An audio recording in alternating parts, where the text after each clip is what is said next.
Osho Mahagita, talks on Astavakra Samhita, given at Osho Commune International, Pune, India.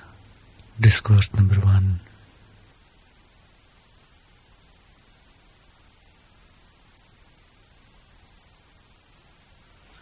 जनक उवाच कथं ज्ञानम् अवाप्नोति कथं मुक्तिर्भविष्यति वैराग्यं च कथं प्राप्तम् एतद्ब्रूहि मम प्रभो।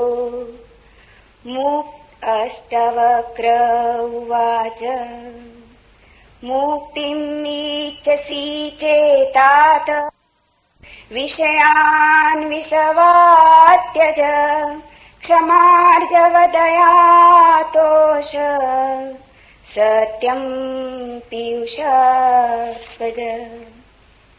न पृथ्वी न जलम् न अग्निः वायुर्यो न वा भवान् येषाम् साक्षिणम् आत्मानम् चिद्रूपम् विद्धि मुक्ते। यदि देहम् पृथक्कृत्य चित्ति विश्राम्यतिष्ठसि अधुनैव सुखी शान्तो बन्धमुक्तो भविष्यसि।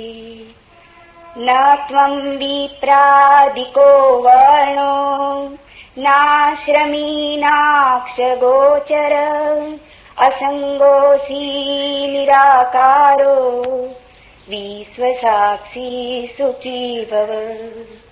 धर्माधर्मौ सुखम् दुःखम् मानसानि न ते विभो न कर्तासि न भोक्तासि मुक्त एवासि सर्वदा।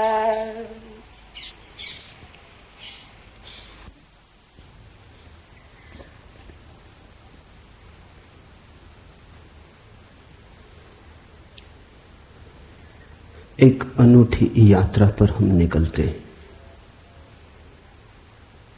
मनुष्य जाति के पास बहुत शास्त्र हैं, पर अष्टावक्र गीता जैसा शास्त्र नहीं। वेद फीके हैं, उपनिषद बहुत धीमी आवाज में बोलते हैं। गीता में भी ऐसा गौरव नहीं जैसा अष्टावक्र की संहिता में। कुछ बात ही अनूठी है। सबसे बड़ी बात तो यह है कि न समाज, न राजनीति, न जीवन की किसी और व्यवस्था का कोई प्रभाव अष्टावक्र के वचनों पर है। इतना शुद्ध भावातीत वक्तव्य है, समय और काल से अतीत, दूसरा नहीं। शायद इसीलिए अष्टावक्र की गीता, अष्टावक्र की संहिता का बहुत प्रभाव नहीं पड़ा। कृष्ण की गीता का बहुत प्रभाव पड़ा। पहला कारण, कृष्ण की गीता समन्वय है। सत्य की उतनी चिंता नहीं जितनी समन्वय की चिंता है। समन्वय का आग्रह इतना गहरा है कि अगर सत्य थोड़ा खो भी जाए तो कृष्ण राजी है। कृष्ण की गीता खिचड़ी जैसी है, इसलिए सभी को भाती है, क्योंकि सभी का कुछ ना कुछ उसमें मौजूद है। ऐसा कोई संप्रदाय खोजना मुश्किल है जो गीता में अपनी वाणी न खोज ले।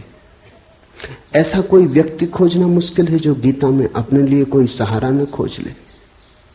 इन सब के लिए अष्टावक्र की गीता बड़ी कठिन होगी। अष्टावक्र समन्वयवादी नहीं, सत्यवादी है। सत्य जैसा है वैसा कहा है, बिना किसी लाग लपेट के। सुनने वाले की चिंता नहीं, सुनने वाला समझेगा नहीं समझेगा इसकी भी चिंता नहीं। सत्य का ऐसा शुद्धतम वक्तव्य न पहले कहीं हुआ न फिर बाद में कभी हो सका। कृष्ण की गीता लोगों को प्रिय है क्योंकि अपना अर्थ निकाल लेना बहुत सुगम है। कृष्ण की गीता काव्यात्मक है। 2 2 5 भी हो सकते हैं, 2 2 3 भी हो सकते हैं। अष्टावक्र के साथ कोई खेल संभव नहीं, वहां 2 2 4 ही होते। अष्टावक्र का वक्तव्य शुद्ध गणित का वक्तव्य, वहां काव्य को जरा भी जगह नहीं, वहां कविता के लिए जरा सी भी छूट नहीं। जैसा है वैसा कहा है, किसी तरह का समझौता नहीं। कृष्ण की गीता पढ़ो तो भक्त अपना अर्थ निकाल लेता है, क्योंकि कृष्ण ने भक्ति की भी बात की। कर्मयोगी अपना अर्थ निकाल लेता है, क्योंकि कृष्ण ने कर्मयोग की भी बात की। ज्ञानी अपना अर्थ निकाल लेता है, क्योंकि कृष्ण ने ज्ञान की भी बात की। कृष्ण कहीं भक्ति को सर्वश्रेष्ठ कहते हैं, कहीं ज्ञान को सर्वश्रेष्ठ कहते हैं, कहीं कर्म को सर्वश्रेष्ठ कहते हैं। कृष्ण का वक्तव्य बहुत राजनीतिक है। वो राजनेता थे, कुशल राजनेता थे। सिर्फ राजनेता थे इतना ही कहना उचित नहीं, कुटिल राजनीतिज्ञ थे, डिप्लोमैट थे। उनके वक्तव्य में बहुत सी बातों का ध्यान रखा गया है, इसलिए सभी को गीता भा जाती है। इसलिए तो गीता पर हजारों टीकाएं हैं, अष्टावक्र पर कोई चिंता नहीं करता। क्योंकि अष्टावक्र के साथ राजी होना हो तो तुम्हें अपने को छोड़ना पड़ेगा। बेशर्त तुम अपने को न ले जा सकोगे, तुम पीछे रहोगे तो ही जा सकोगे। कृष्ण के साथ तुम अपने को ले जा सकते हो। कृष्ण के साथ तुम्हें बदलने की कोई भी जरूरत नहीं। कृष्ण के साथ तुम मौजू पड़ सकते हो। इसलिए सभी सांप्रदायिकों ने कृष्ण की गीता पर टीकाएं लिखी। शंकर ने, रामानुज ने, निम्बार्क ने, बल्लभ ने, सबने अपने अर्थ निकाल लिए। कृष्ण ने कुछ ऐसी बात कही है जो बहुअर्थी है, इसलिए मैं कहता हूं काव्यात्मक है। कविता में से मन चाहे अर्थ निकल सकते हैं। कृष्ण का वक्तव्य ऐसा है जैसे वर्षा में बादल गिरते, जो चाहो देख लो। कोई देखता हाथी की सूंड, कोई चाहे गणेश जी को देख ले। किसी को कुछ भी नहीं दिखाई पड़ता, वो कहता कहां की फिजूल बातें कर रहे हो। बादल है, धुआं, इसमें कैसी आकृतियां देख रहे हो। पश्चिम में वैज्ञानिक मन के परीक्षण के लिए स्याही के धब्बे ब्लॉटिंग पेपर पर डाल देते हैं और व्यक्ति को कहते हैं देखो इसमें क्या दिखाई पड़ता है। व्यक्ति गौर से देखता है, उसे कुछ ना कुछ दिखाई पड़ता है। वहां कुछ भी नहीं, सिर्फ ब्लॉटिंग पेपर पर स्याही के धब्बे बेतरतीब फेंके गए, सोच विचार के भी फेंके नहीं गए हैं, ऐसे ही बोतल उड़ेल दी है। लेकिन देखने वाला कुछ ना कुछ खोज लेता है। जो देखने वाला खोजता है वो उसके मन में वो आरोपित कर लेता। तुमने भी देखा होगा, दीवार पर वर्षा का पानी पड़ता है, लकीरें खिंच जाती, कभी आदमी की शक्ल दिखाई पड़ती, कभी घोड़े की शक्ल दिखाई पड़ती। तुम जो देखना चाहते हो आरोपित कर लेते हो। रात के अंधेरे में कपड़ा टंगा है, भूत प्रेत दिखाई पड़ जाते। कृष्ण की गीता ऐसी ही है, जो तुम्हारे मन में है दिखाई पड़ जाए। तो शंकर ज्ञान देख लेते हैं, रामानुज भक्ति देख लेते हैं, तिलक कर्म देख लेते हैं, और सब अपने घर प्रसन्नचित्त लौट आते कि ठीक कृष्ण वही कहते हैं जो हमारी मान्यता है। इमर्सन ने लिखा है कि एक बार एक पड़ोसी प्लेटो की किताबें उनसे मांग के ले गया। अब प्लेटो 2000 साल पहले हुआ है और दुनिया के थोड़े से अनूठे विचारकों में से एक। कुछ दिनों बाद इमर्सन ने कहा किताबें पढ़नी हो तो वापस कर दें। वो पड़ोसी लौटा गया। इमर्सन ने पूछा कैसी लगी। उस आदमी ने कहा कि ठीक, इस आदमी प्लेटो के विचार मुझसे मिलते जुलते। कई दफे तो मुझे ऐसा लगा कि इस आदमी को मेरे विचारों का पता कैसे चल गया। प्लेटो 2000 साल पहले हुआ है। इसको शक हो रहा है कि इसने कहीं मेरे विचार तो नहीं चुरा लिए। कृष्ण में ऐसा शक बहुत बार होता है। इसलिए कृष्ण पर सदियां बीत गई, टीकाएं चलती जाती, हर सदी अपना अर्थ खोज लेती है, हर व्यक्ति अपना अर्थ खोज लेता है। कृष्ण की गीता स्याही के धब्बों जैसी एक कुशल राजनीतिज्ञ का वक्तव्य है। अष्टावक्र की गीता में तुम कोई अर्थ न खोज पाओगे। तुम अपने को छोड़ के चलोगे तो ही अष्टावक्र की गीता स्पष्ट होगी।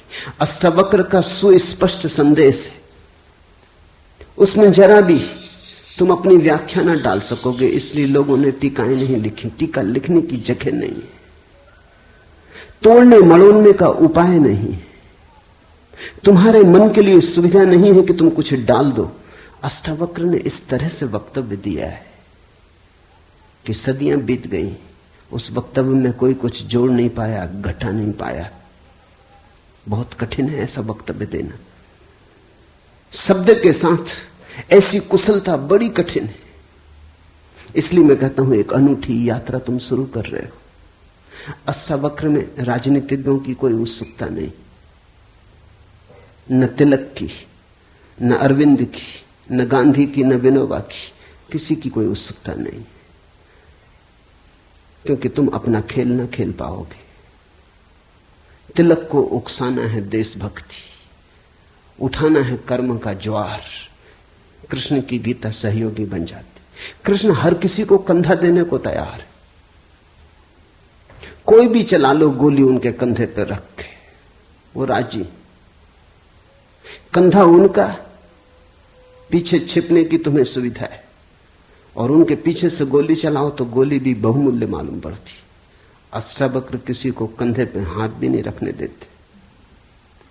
इसलिए गांधी की कोई उत्सुकता नहीं, तिलक की कोई उत्सुकता नहीं, अरविंद विनोबा को कुछ लेना देना नहीं, क्योंकि तुम कुछ थोप ना सकोगे। राजनीति की सुविधा नहीं है। अष्टावक्र राजनीतिक पुरुष नहीं। ये पहली बात ख्याल में रख लेनी जरूरी है। ऐसा सुस्पष्ट खुले आकाश जैसा वक्तव्य जिसमें बादल है ही नहीं, तुम कोई आकृति देख ना पाओगे। आकृति छोड़ोगे, सब बनोगे निराकार, अरूप के साथ जोड़ोगे संबंध, तो अष्टावक्र समझ में आएंगे। अष्टावक्र समझना चाहो तो ध्यान की गहराई में उतरना होगा। कोई व्याख्या से काम होने वाला नहीं। और ध्यान के लिए भी अष्टावक्र नहीं कहते कि तुम बैठ के राम राम जपो। अष्टावक्र कहते हैं तुम कुछ भी करो वो ध्यान ना होगा। करता जहां है वहां ध्यान कैसा। जब तक करना है तब तक भ्रांति है, जब तक करने वाला मौजूद है तब तक अहंकार मौजूद है।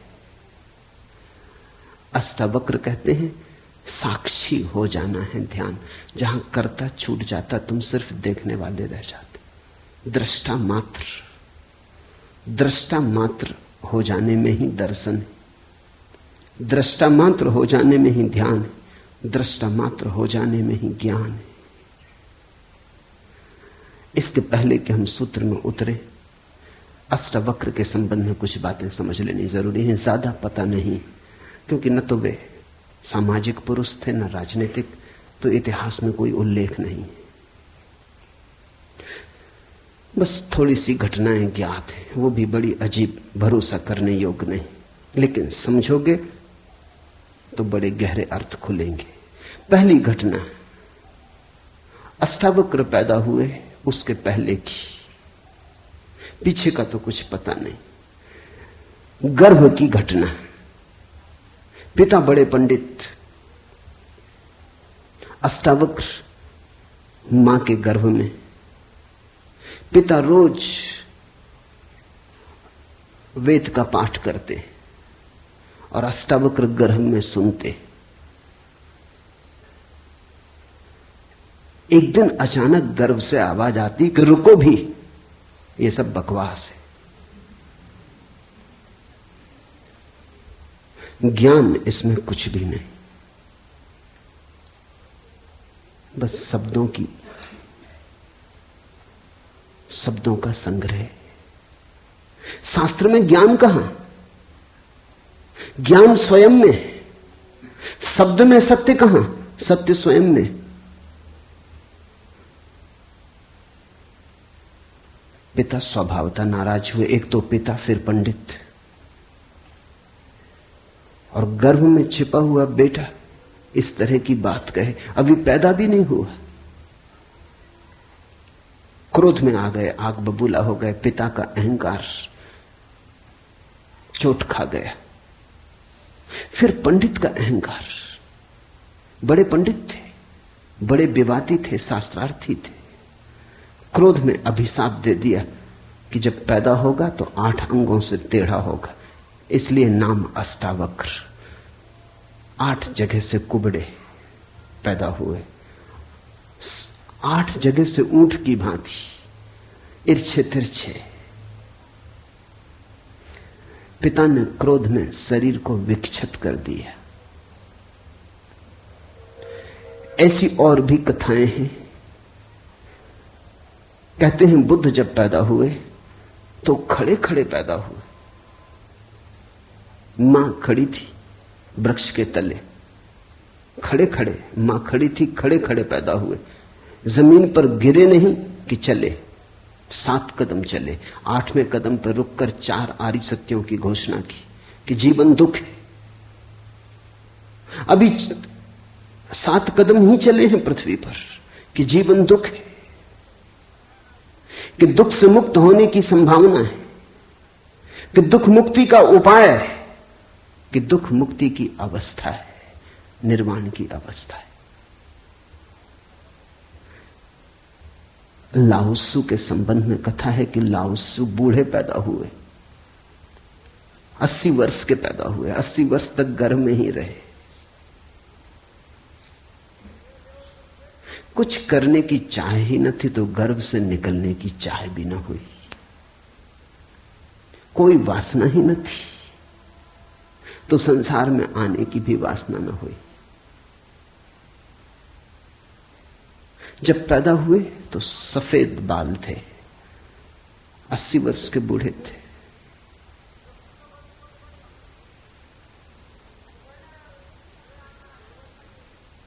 जरथुस्त्र के संबंध में कथा है कि जब जरथुस्त्र पैदा हुए तो पैदा होते से ही खिलखिला के हंसे, मगर इन सबको मात कर दिया अष्टावक्र ने। ये तो पैदा होने की बात है। अष्टावक्र ने अपना पूरा वक्तव्य दे दिया पैदा होने के पहले। ये कथाएं महत्वपूर्ण हैं। इन कथाओं में इन व्यक्तियों के जीवन की सारी सार संपदा है, निचोड़ है। बुद्ध ने जो जीवन भर में कहा उसका निचोड़। बुद्ध ने अष्टांगिक मार्ग का उपदेश दिया तो 7 कदम चले, 8वें पर रुक गए। 8 अंग है कुल। पहुंचने की अंतिम अवस्था है सम्यक समाधि। उस समाधि की अवस्था में ही पता चलता है जीवन के पूरे सत्य का। वो 4 आर्य सत्यों की घोषणा करती। लाओत्सु बूढ़ा पैदा हुआ। लोगों को 80 साल लगते हैं, तब भी ऐसी समझ नहीं आ पाती। बूढ़े होकर भी लोग बुद्धिमान कहां हो पाते। बूढ़ा होना और बुद्धिमान होना पर्यायवाची तो नहीं। बाल तो धूप में भी पकाए जा सकते हैं। लाओत्सु की कथा इतना ही कहती है कि अगर जीवन में त्वरा हो, तीव्रता हो, तो जो 80 साल में घटता है वो 1 क्षण में घट सकता है। प्रज्ञा की तीव्रता हो तो 1 क्षण में घट सकता है। बुद्धि मलिन हो तो 80 साल में भी कहां घटता है। जरथुस्त्र जन्म के साथ ही हंसे। जरथुस्त्र का धर्म अकेला धर्म है दुनिया में जिसको हंसता हुआ धर्म कह सकते। अति पार्थिव पृथ्वी का धर्म है। इसलिए तो पारसी दूसरे धार्मिकों को धार्मिक नहीं मालूम होते, नाचते गाते प्रसन्न। जरथुस्त्र का धर्म हंसता हुआ धर्म है, जीवन के स्वीकार का धर्म है, निषेध नहीं है, त्याग नहीं है। तुमने कोई पारसी साधु देखा? नंग धड़ंग खड़ा हो जाए, छोड़ दे, धूप में खड़ा हो जाए, धूनी रमा के बैठ जाए? नहीं, पारसी धर्म में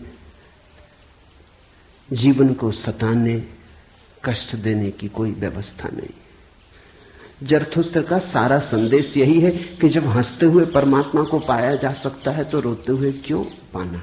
जब नाचते हुए पहुंच सकते हैं उस मंदिर तक तो नाहक कांटे क्यों बोने? जब फूलों के साथ जाना हो सकता है तो ये दुखवाद क्यों? इसलिए ठीक है, प्रतीक ठीक है कि जरथुस्त्र पैदा होते हंसे। इन कथाओं में इतिहास मत खोजना, ऐसा हुआ है ऐसा नहीं है, लेकिन इन कथाओं में एक बड़ा गहरा अर्थ है। तुम्हारे पास एक बीज पड़ा है, जब तुम बीज को देखते हो तो इससे पैदा होने वाले फूल की कोई भी तो खबर नहीं मिलती। ये क्या हो सकता है इसकी भनक भी तो नहीं आती। ये कमल बनेगा, खिलेगा, जल में रहेगा और जल से अछूता रहेगा, सूरज की किरणों पर नाचेगा और सूरज भी ईर्ष्यालु होगा इसके सौंदर्य से, इसकी कोमलता से, इसके अपूर्व गरिमा, इसके प्रसाद से, इसकी सुगंध आकाश में उड़ेगी। ये बीज को देखकर तो पता भी नहीं चलता। बीज को तो देख के इसकी कोई कल्पना भी नहीं कर सकता, अनुमान भी नहीं कर सकता। लेकिन एक दिन यह घटता है तो दो तरह से हम सोच सकते हैं। या तो हम बीज को पकड़ लें जोर से और हम कहें जो बीज में दिखाई नहीं पड़ा वो कमल में भी घट नहीं सकता। ये भ्रम है, ये धोखा है, ये झूठ है। जिनको हम तर्कनिष्ठ कहते हैं, संदेहशील कहते हैं, उनका यही आधार है। वो कहते हैं जो बीज में नहीं दिखाई पड़ा वो फूल में हो नहीं सकता, कहीं भ्रांति हो रही है। इसलिए संदेहशील व्यक्ति बुद्ध को मान नहीं पाता, महावीर को स्वीकार नहीं कर पाता, जीसस को अंगीकार नहीं कर पाता, क्योंकि वो कहते हैं हमने जाना इनको। जीसस अपने गांव में आए, बड़े हैरान हुए, गांव के लोगों ने कोई चिंता ही न की। जीसस का वक्तव्य है कि पैगंबर की अपने गांव में पूजा नहीं होती। कारण क्या रहा होगा? क्यों नहीं होती गांव में पूजा पैगंबर की? गांव के लोगों ने बचपन से देखा, बड़े ही जोसेफ का लड़का है, लकड़ियां ढोते देखा, रिंदा चलाते देखा, लकड़ियां चीरते देखा, पसीने से लथपथ देखा, सड़कों पर खेलते देखा, झगड़ते देखा। गांव के लोग इसे बचपन से जानते हैं, बीज की तरह देखा। आज अचानक ये हो कैसे सकता है कि परमात्मा का पुत्र हो गया? नहीं, जिसने बीज को देखा है वो फूल को मान नहीं पाता। वो कहता है जरूर धोखा होगा, बेईमानी होगी, ये आदमी पाखंडी है। बुद्ध अपने घर वापस लौटे तो पिता, सारी दुनिया को जो दिखाई पड़ रहा था वो पिता को दिखाई नहीं पड़ा।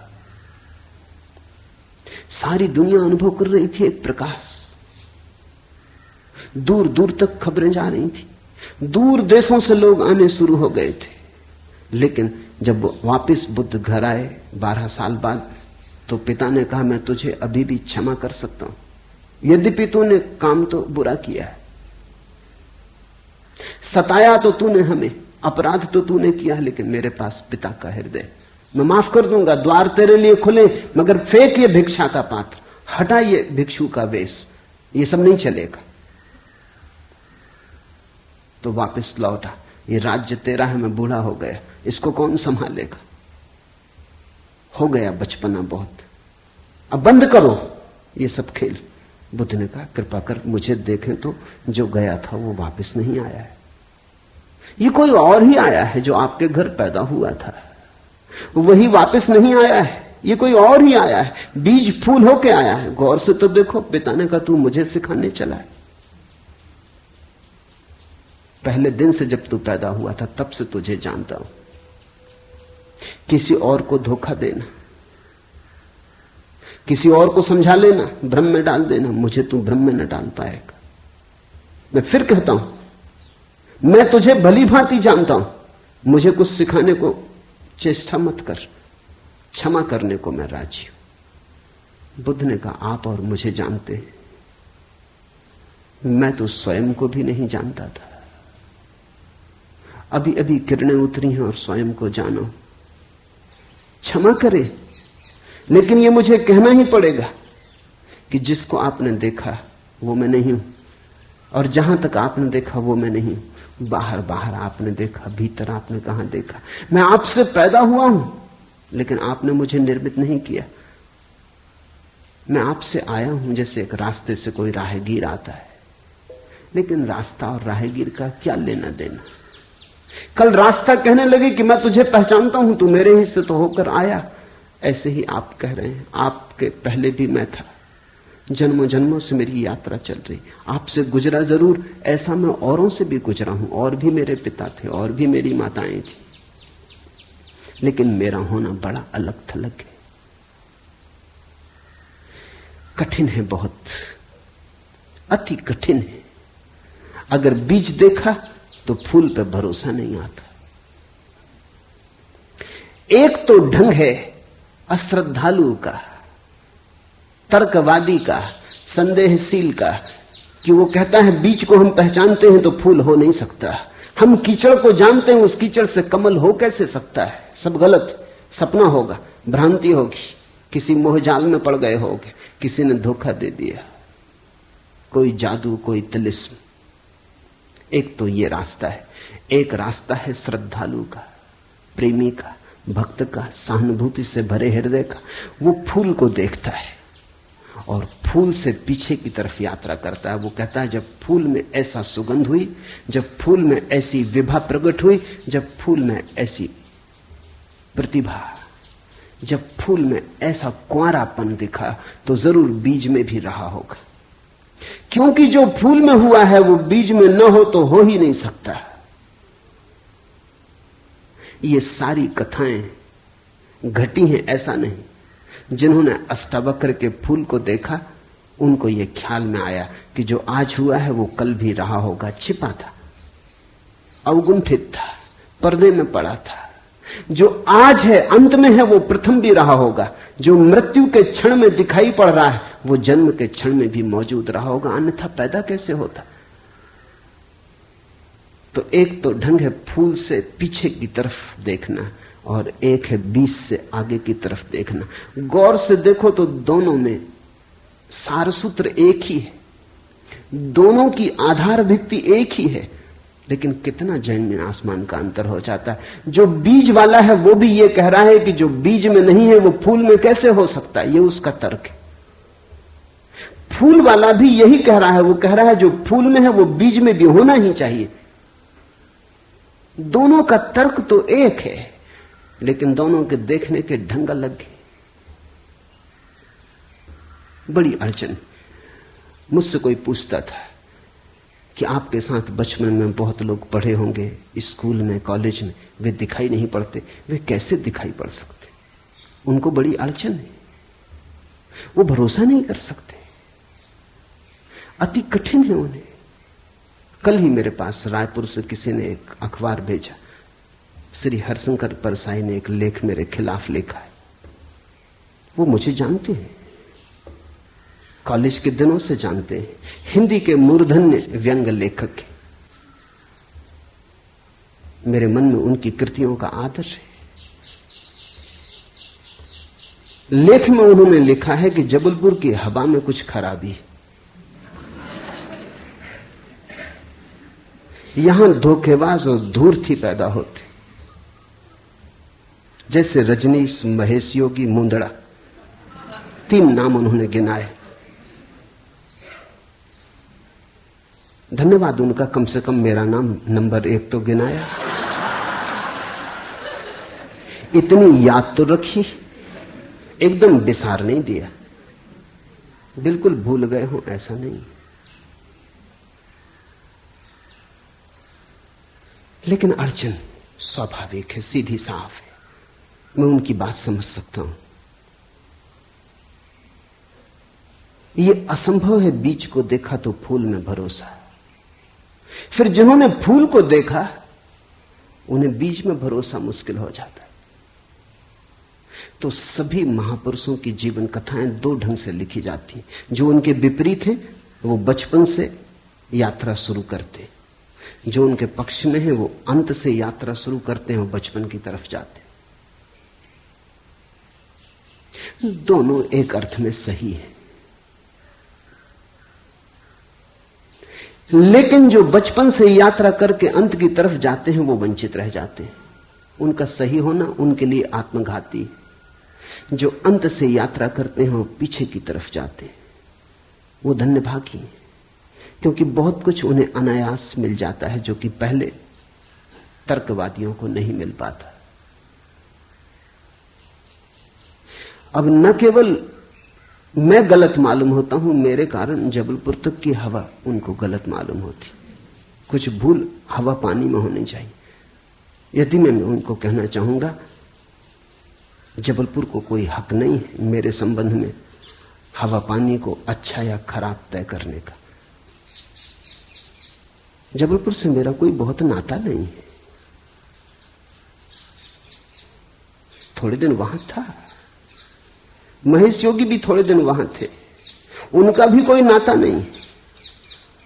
हम दोनों का नाता किसी और जगह से है। उस जगह के लोग इतने सोए हैं कि उन्हें अभी खबर ही नहीं। महेश योगी और मेरा जन्म पास ही पास हुआ, दोनों गाडरवाड़ा के आसपास पैदा हुए। उनका जन्म चिचली में हुआ, मेरा जन्म कुचवाड़े में हुआ। अगर हवा पानी खराब है तो वहां का होगा। इसका दुख गाडरवाड़ा को होना चाहिए, कभी होगा, या सुख। जबलपुर को इसमें बीच में आना नहीं चाहिए। लेकिन मन कैसे तर्क रचता है। अब जो अष्टावक्र की कथा को देखेगा वो सुनते से ही कह देगा गलत, असंभव। ये तो कथा जिन्होंने लिखी हो उनको भी पता है कि कहीं कोई गर्व से बोलता है। वो तो केवल इतना कह रहे हैं कि जो आखिर में प्रकट हुआ वो गर्भ में मौजूद रहा होगा। जो वाणी आखिर में खिली वो किसी न किसी गहरे तल पर गर्भ में भी मौजूद रही होगी, अन्यथा खिलती कहां से, आती कहां से? सुनने से थोड़ी कुछ आता है, हर चीज के पीछे कारण है। नहीं देख पाए हो हम, लेकिन था तो मौजूद। ये सारी कथाएं इसी का सूचक देती हैं। अष्टावक्र के संबंध में दूसरी बात जो ज्ञात है वो है जब वे 12 वर्ष के थे। बस 2 ही बातें ज्ञात हैं। तीसरी उनकी अष्टावक्र गीता है, या कुछ लोग कहते हैं अष्टावक्र संहिता। जब वे 12 वर्ष के थे तो एक बड़ा विशाल शास्त्रार्थ जनक ने रचा। जनक सम्राट थे और उन्होंने सारे देश के पंडितों को निमंत्रण दिया और उन्होंने 1000 गायें राजमहल के द्वार पर खड़ी कर दी और उन्होंने गायों के सींगों पर सोना मढ़ दिया और हीरे जवाहरात लटका दिए और कहा जो भी विजेता होगा वो इन गायों को हाँक के ले जाए। बड़ा विवाद हुआ। अष्टावक्र के पिता भी उस विवाद में गए। खबर आई सांझ होते होते कि पिता हार रहे हैं। सबसे तो जीत चुके थे, वंदिन नाम के एक पंडित से हारे जा रहे हैं। ये खबर सुन के अष्टावक्र भी राजमहल पहुंच गया। सभा सजी थी, विवाद अपनी आखिरी चरम अवस्था में था, निर्णायक घड़ी करीब आती थी। पिता के हारने की स्थिति बिल्कुल पूरी तय हो चुकी थी। अब हारे तब हारे की अवस्था थी।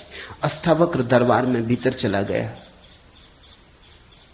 पंडितों ने उसे देखा, महापंडित इकट्ठे थे। उसका 8 अंगों से टेढ़ा मेढ़ा शरीर, वो चलता तो भी देख के लोगों को हंसी आती। उसका चलना भी बड़ा हास्यास्पद था। सारी सभा हंसने लगी। अष्टावक्र भी खिल के हंसा। जनक ने पूछा, और सब हंसते हैं वो तो मैं समझ गया क्यों हंसते हैं, लेकिन बेटे तू क्यों हंसा? अष्टावक्र ने कहा, मैं इसलिए हंस रहा हूं कि इन चम्हारों की सभा में सत्य का निर्णय हो रहा है। बड़ा आदमी अनूठा रहा होगा। ये चम्हार यहां क्या कर रहे हैं? सन्नाटा छा गया। चम्हार? सम्राट ने पूछा, तेरा मतलब? उसने कहा, सीधी सी बात है, इनको चमड़ी ही दिखाई पड़ती है, मैं नहीं दिखाई पड़ता। मुझसे सीधा साधा आदमी खोजना मुश्किल है, वो तो इनको दिखाई ही नहीं पड़ता। इनको आड़ा टेढ़ा शरीर दिखाई पड़ता है। ये चम्हार है, ये चमड़ी के पारखी। राजन, मंदिर के टेढ़े होने से कहीं आकाश टेढ़ा होता है?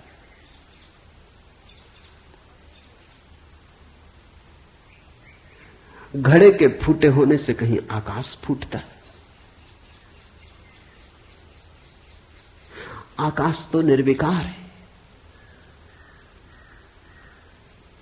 मेरा शरीर टेढ़ा मेढ़ा है, लेकिन मैं तो नहीं। ये जो भीतर बसा है इसकी तरफ तो देखो। इससे तुम सीधा साधा और कुछ खोज ना सकोगे।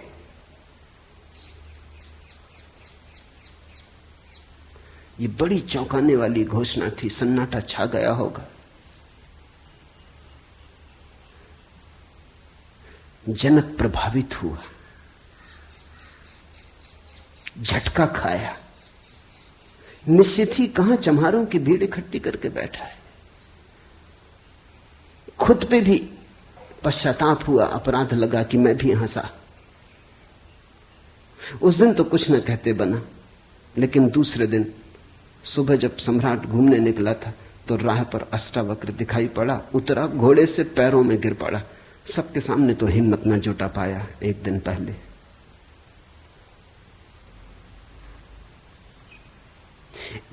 पहले तो कहा था, बेटे तू क्यों हंसता है? 12 साल का लड़का था। उम्र तौली थी, आज उम्र नहीं तौली। आज घोड़े से उतर गया, पैर पर गिर पड़ा, साष्टांग दंडवत, और कहा, पधारे राजमहल, मेरी जिज्ञासाओं का समाधान करें। हे प्रभु, आए मेरे घर। बात मेरी समझ में आ गई। रात भर में सो ना सका। ठीक ही कहा, शरीर को ही जो पहचानते हैं उनकी पहचान गहरी कहां। आत्मा के संबंध में विवाद कर रहे हैं और अभी भी शरीर में रस और विरस पैदा होता है, घृणा, आकर्षण पैदा होता है। मर्त्य को देख रहे हैं, अमृत की चर्चा करते हैं। धन्य भाग मेरे कि आप आए और मुझे चौंकाया, मेरी नींद तोड़ दी। अब पधारो। राजमहल में उसने बड़ी सजावट कर रखी थी। स्वर्ण सिंहासन पर बिठाया था इस 12 साल के अष्टावक्र को और उससे जिज्ञासा की। पहला सूत्र जनक की जिज्ञासा है। जनक ने पूछा है, अष्टावक्र ने समझाया है।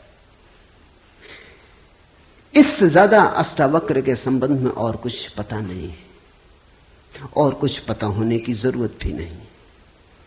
काफी है, इतना बहुत है। हीरे बहुत होते भी नहीं, कंकड़ पत्थर ही बहुत होते हैं।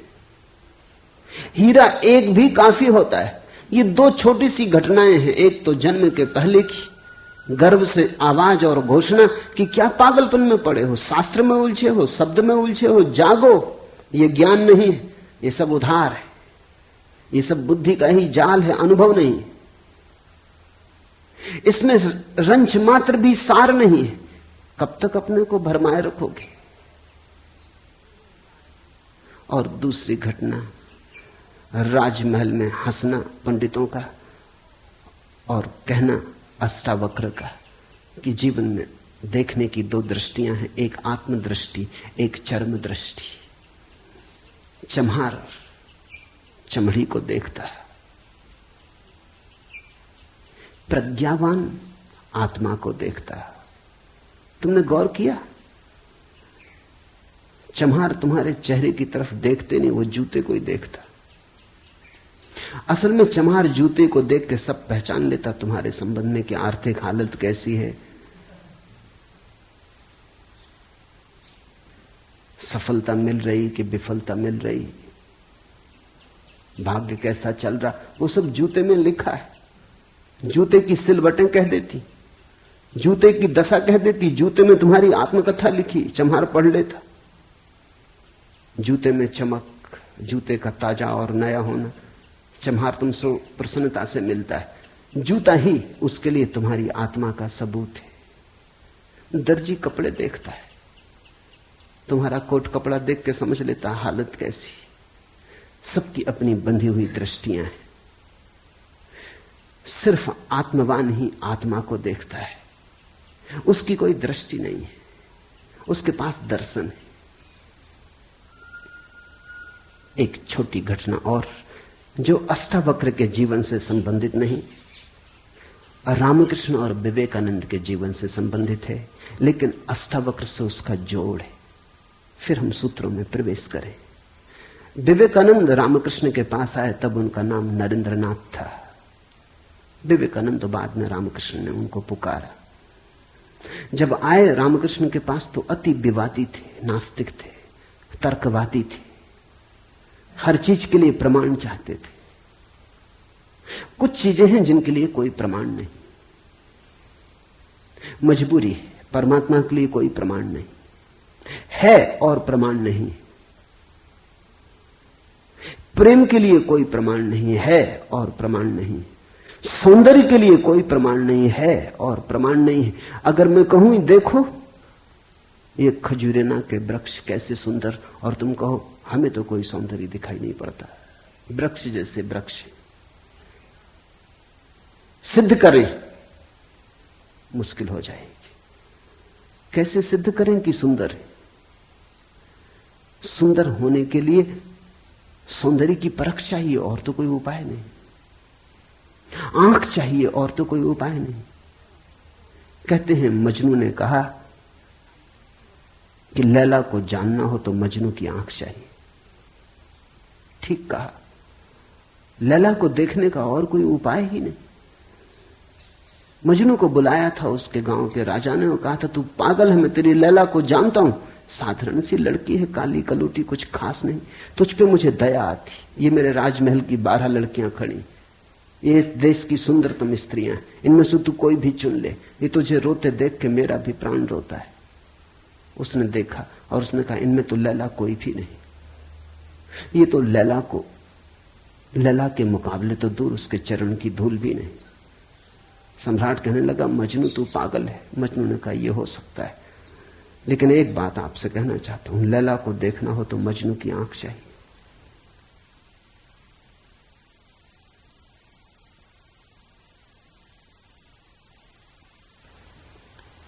ठीक कहा मजनू ने। अगर वृक्षों के सौंदर्य को देखना हो तो कला की आंख चाहिए और कोई प्रमाण नहीं। अगर किसी के प्रेम को पहचानना हो तो प्रेमी का हृदय चाहिए और कोई प्रमाण नहीं। और परमात्मा तो इस जगत के सारे सौंदर्य और सारे प्रेम और सारे सत्य का इकट्ठा नाम है। उसके लिए तो ऐसा निर्विकार चित्त चाहिए, ऐसा साक्षी भाव चाहिए जहां कोई शब्द न रह जाए, कोई विचार न रह जाए, कोई तरंग न उठे, वहां कोई धूल न रह जाए, मन की और चित्त का दर्पण परिपूर्ण शुद्ध हो। प्रमाण कहां? रामकृष्ण से विवेकानंद ने कहा प्रमाण चाहिए। है परमात्मा तो प्रमाण दे। और विवेकानंद को देखा रामकृष्ण ने, बड़ी थी संभावना इस युवक की, बड़ी थी यात्रा इसके भविष्य की, बहुत कुछ होने को पड़ा था इसके भीतर, बड़ा खजाना था, उससे ये अपरिचित है। रामकृष्ण ने देखा, इस युवक के पिछले जन्मों में झांका, ये बड़ी संपदा, बड़े पुण्य की संपदा लेकर आ रहा है। ये ऐसे ही तर्क में दबा न रह जाए। कराह उठा होगा पीड़ा और करुणा से रामकृष्ण का हृदय। उन्होंने कहा छोड़, प्रमाण वगैरह बाद में सोच लेंगे, मैं जरा बूढ़ा हुआ, मुझे पढ़ने में अड़चन होती, तू अभी जवान, तेरी आंख अभी तेज, ये किताब पढ़ी, इसे तू पढ़। वो थी अष्टावक्र गीता, जरा मुझे सुना दे। कहते हैं विवेकानंद को इसमें तो कुछ अड़चन न मालूम पड़ी, ये आदमी कुछ ऐसी तो कोई खास बात नहीं मांग रहा है। 2-4 सूत्र पढ़े और एक घबराहट और रोआ रोआ कपने लगा। और विवेकानंद ने कहा मुझसे नहीं पढ़ा जाता। रामकृष्ण ने कहा पढ़ भी, इसमें हर्ज क्या है, तेरा क्या बिगाड़ लेगी ये किताब, तू जवान है अभी, तेरी आंख अभी ताजी, और मैं बूढ़ा हुआ, मुझे पढ़ने में दिक्कत होती, और ये किताब मुझे पढ़नी, तो तू पढ़ के सुना दे। कहते हैं उस किताब को सुनाते सुनाते ही विवेकानंद डूब गए। रामकृष्ण ने देखा इस व्यक्ति के भीतर बड़ी संभावना है, बड़ी शुद्ध संभावना है, जैसी एक बोधिसत्व की होती, जो कभी न कभी बुद्ध होना जिसका निर्णीत है। आज नहीं कल भटके कितना ही, बुद्धत्व जिसके पास चला आ रहा है। क्यों अष्टावक्र की गीता रामकृष्ण ने कही कि तू पढ़ के मुझे सुना दे? क्योंकि इससे ज्यादा शुद्धतम वक्तव्य और कोई नहीं। ये शब्द भी अगर तुम्हारे भीतर पहुंच जाएं तो तुम्हारी सोई हुई आत्मा को जगाने लगेंगे।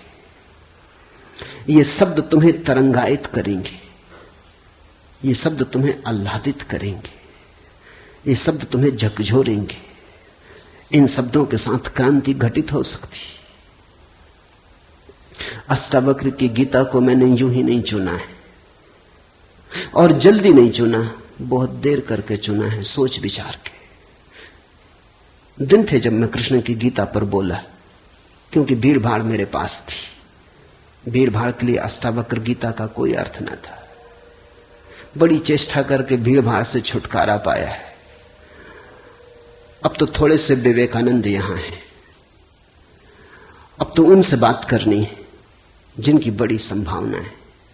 उन थोड़े से लोगों के साथ मेहनत करनी है जिनके साथ मेहनत का परिणाम हो सकता है। अब हीरे तराशने, कंकड़ पत्थरों पर यह छेनी खराब नहीं करनी, इसलिए चुनी है अष्टावक्र की गीता। तुम तैयार हुए हो इसलिए चुनी। पहला सूत्र, जनक ने कहा, हे प्रभु, पुरुष ज्ञान को कैसे प्राप्त होता है, और मुक्ति कैसे होगी, और वैराग्य कैसे प्राप्त होगा, यह मुझे कहिए। एतत् मम ब्रूहि प्रभु, मुझे समझाएं प्रभु। 12 साल के लड़के से सम्राट जनक का कहना है, प्रभु भगवान मुझे समझाएं। एतत् मम ब्रूहि, मुझे ना समझ को कुछ समझ दें, मुझे अज्ञानी को जगाएं। 3 प्रश्न पूछे हैं। कथम ज्ञानम, कैसे होगा ज्ञान? साधारणता तो हम सोचेंगे कि यह भी कोई पूछने की बात है, किताबों में भरा पड़ा है। जनक भी जानता था किताबों में भरा पड़ा है, वो ज्ञान नहीं, वो केवल ज्ञान की धूल है, राख है। ज्ञान की ज्योति जब जलती है तो पीछे राख छूट जाती, राख इकट्ठी होती चली जाती, शास्त्र बन जाती। वेद राख है। कभी जलते हुए अंगारे थे, ऋषियों ने उन्हें अपनी आत्मा में जलाया था, फिर राख रह गए। फिर राख संयोजित की जाती, संग्रहित की जाती, सुव्यवस्थित की जाती। जैसे जब आदमी मर जाता है तो हम उसकी राख इकट्ठी कर लेते हैं, उसको फूल कहते हैं। बड़े मजेदार लोग हैं जिंदगी में जिसको फूल नहीं कहा। उसकी हड्डी वड्डियां इकट्ठी कर लाते हैं, कहते फूल संजोला है, फिर संभाल कर रखते, मंजूसा बनाते। जिसको जिंदगी में कभी फूल का आदर नहीं दिया, जिसको जिंदगी में कभी फूल की तरह देखा नहीं, जब मर जाता है आदमी पागल है, तब उसकी हड्डी को, राख को फूल कहते। ऐसे ही जब कोई बुद्ध जीवित होता है तब तुम सुनते नहीं। जब कोई महावीर तुम्हारे बीच से गुजरता है तब तुम नाराज होते हो। लगता है यह आदमी तुम्हारे सपने तोड़ रहा है या तुम्हारी नींद में दखल डाल रहा है। ये कोई जगाने का वक्त है? अभी अभी तो सपना आना शुरू हुआ था, अभी अभी तो जरा जीतना शुरू किया था जिंदगी में, अभी अभी तो दांव ठीक लगने लगे थे, तीर ठीक ठीक जगह पड़ने लगा था, और ये सज्जन आ गए। ये कहते हैं सब आसार है। अभी अभी तो चुनाव जीते थे, पद पे पहुंचने का रास्ता बना था, और ये महापुरुष आ गए। ये कहते हैं ये सब सपना है, इसमें कुछ सार नहीं, मौत आएगी सब छीन लेगी। और छोड़ो भी, जब मौत आएगी तब देखेंगे, बीच में तो इस तरह की बातें मत उठाओ। लेकिन जब महावीर मर जाते, बुद्ध मर जाते, तब उनकी राख को हम इकट्ठी कर लेते, फिर हम धम्म पद बनाते, वेद बनाते, फिर हम पूजा के फूल चढ़ाते। जनक भी जानता था कि शास्त्रों में सूचनाएं भरी पड़ी, लेकिन उसने पूछा कथम ज्ञानम, कैसे होगा ज्ञान? क्योंकि कितना ही जान लो ज्ञान तो होता ही नहीं। जानते जाओ, शास्त्र कंठस्थ कर लो, तोते बन जाओ, एक एक सूत्र याद हो जाए, पूरे वेद स्मृति में छप जाएं, फिर भी ज्ञान तो होता नहीं। कथम ज्ञानम, कैसे होता ज्ञान? कथम मुक्ति, मुक्ति कैसे होगी? क्योंकि जिसको तुम ज्ञान कहते हो वो तो बांध लेता उल्टे, मुक्त कहां करता। ज्ञान तो वही है जो मुक्त करे। जीसस ने कहा है सत्य वही है जो मुक्त करे, ज्ञान तो वही है जो मुक्त करे। ये ज्ञान की कसौटी है। पंडित मुक्त तो दिखाई नहीं पड़ता, बंधा दिखाई पड़ता है, मुक्ति की बातें करता है, मुक्त दिखाई नहीं पड़ता है, हजार बंधनों में बंधा हुआ मालूम पड़ता है। तुमने कभी गौर किया, तुम्हारे तथाकथित संत तुमसे भी ज्यादा बंधे हुए मालूम पड़ते।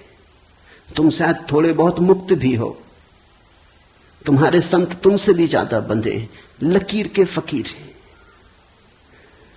न उठ सकते स्वतंत्रता से, न बैठ सकते स्वतंत्रता से, न जी सकते स्वतंत्रता से। कुछ दिनों पहले कुछ जैन साध्वियों की मेरे पास खबर आई कि वो मिलना चाहती, मगर श्रावक आने नहीं देते। ये भी बड़े मजे की बात हुई। साधु का अर्थ होता है जिसने फिक्र छोड़ी समाज की, जो चल पड़ा अरण्य की यात्रा पर, जिसने कहा अब न तुम्हारे आदर की मुझे जरूरत है, न सम्मान की। लेकिन साधु साध्वी कहते हैं श्रावक आने नहीं देते। वो कहते हैं वहां भूल के मत जाना, वहां गए तो ये दरवाजा बंद। ये कोई साधुता हुई? ये तो परतंत्रता हुई, गुलामी हुई। ये तो बड़ी उल्टी बात हुई। ये तो ऐसा हुआ कि साधु श्रावक को बदले, उसकी जगह श्रावक साधु को बदल रहा है। एक मित्र ने आके मुझे कहा, एक जैन साध्वी आपकी किताबें पढ़ती लेकिन चोरी से, टेप भी सुनना चाहती लेकिन चोरी से, और अगर कभी किसी के सामने आपका नाम भी ले दो तो वो इस तरह हो जाती जैसे उसने कभी आपका नाम सुना ही नहीं। ये मुक्ति हुई। जनक ने पूछा कथम मुक्ति, कैसे होती मुक्ति, क्या है मुक्ति? उस ज्ञान को मुझे समझाएं जो मुक्त कर देता है। स्वतंत्रता मनुष्य की सबसे महत्वपूर्ण आकांक्षा है। सब पालो, लेकिन गुलामी अगर रही तो छिदती। सब मिल जाए, स्वतंत्रता ना मिले तो कुछ भी नहीं मिला। मनुष्य चाहता है खुला आकाश, कोई सीमा ना हो। वो मनुष्य की अंतरतम निगूढ़तम आकांक्षा है, जहां कोई सीमा ना हो, कोई बाधा ना हो। इसी को परमात्मा होने की आकांक्षा कहो, मोक्ष की आकांक्षा कहो। हमने ठीक शब्द चुना है, मोक्ष। दुनिया की किसी भाषा में ऐसा प्यारा शब्द नहीं। स्वर्ग, फिरदौस, इस तरह के शब्द हैं, लेकिन उन शब्दों में मोक्ष की कोई धुन नहीं है। मोक्ष का संगीत ही अनूठा है। उसका अर्थ ही केवल इतना है, ऐसी परम स्वतंत्रता जिस पर कोई बाधा नहीं है। स्वतंत्रता इतनी शुद्ध कि जिस पर कोई सीमा नहीं। पूछा जनक ने, कैसे होगी मुक्ति और कैसे होगा वैराग्य? हे प्रभु, मुझे समझाकर कहिए। अष्टावक्र ने गौर से देखा होगा जनक की तरफ, क्योंकि गुरु के लिए वही पहला काम है कि जब कोई जिज्ञासा करे तो वो गौर से देखे जिज्ञासा किस स्रोत से आती, पूछने वाले ने क्यों पूछा है। उत्तर तो तभी सार्थक हो सकता है जब प्रश्न क्यों किया गया है वो समझ में आ जाए, वो साफ हो जाए। ध्यान रखना, सद्ज्ञान को उपलब्ध व्यक्ति, सद्गुरु, तुम्हारे प्रश्न का उत्तर नहीं देता, तुम्हें उत्तर देता है। तुम क्या पूछते हो इसकी फिक्र कम है, तुमने क्यों पूछा है, तुम्हारे पूछने के पीछे अंतर चेतन में छिपा हुआ जाल क्या है, तुम्हारे प्रश्नों की आड़ में वस्तुतः कौन सी आकांक्षा छिपी है।